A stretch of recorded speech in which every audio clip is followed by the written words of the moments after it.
Hello everyone. I was originally going to do an episode of Daily Maru. However, I realized I'm really bad at yapping while playing something. So I decided let me just make a video going over the leaks that have dropped so far. Because I did take a little bit of a break yesterday, right? Oh my god, the world's going to end. He didn't upload for a day. Because I feel like I might be getting a little too attached to HSR. And, personal lore drop, I really hate being too attached to anything, right? Addicted to anything. When I was a child, I was addicted to so many things that were very unhealthy for me. And one day I simply woke up and decided I don't want to feel like I need something for me to enjoy my existence. So I am much more careful these days now that I'm more mature with becoming too attached to something. But that aside, right? Let's get into what you all came for. My feet.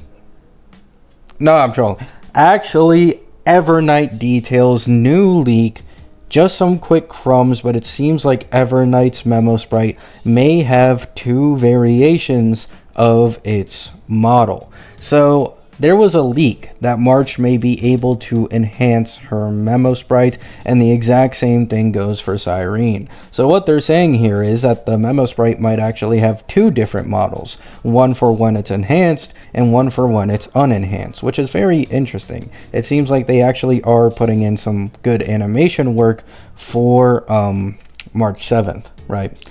After this, we have a leak that Luna did delete. So take it with a grain of salt, but Luna is just known for deleting leaks even if they're correct, reconfirming the old leak that Cyrene will buff every single Chrysos heir.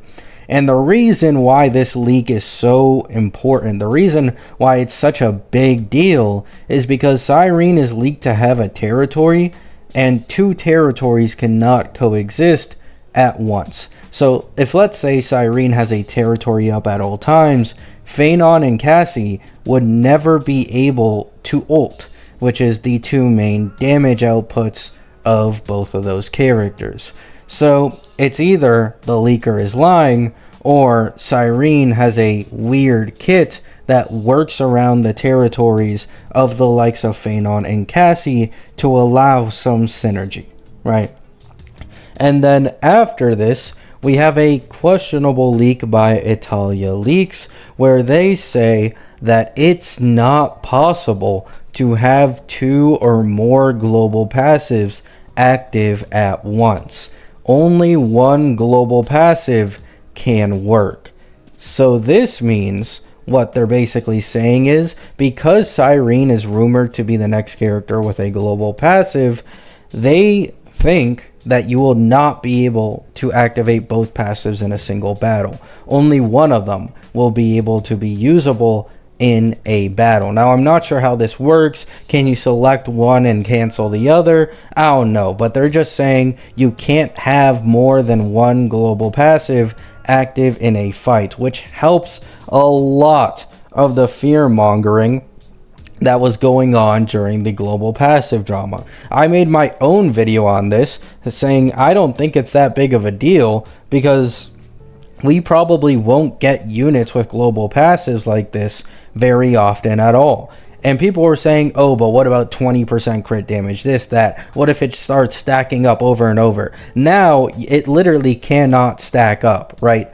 These global passive characters, or these global passives, you'll only be able to take advantage of one of them for the entirety of your account. So probably the newer character will always have a better global passive, but at least for now, global passives are such a non-issue that it's very hard for me to see it becoming a real problem in the future, right? Especially with just how rare they are.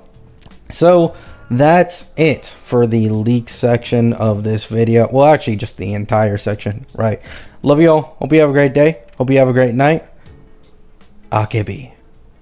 And peace.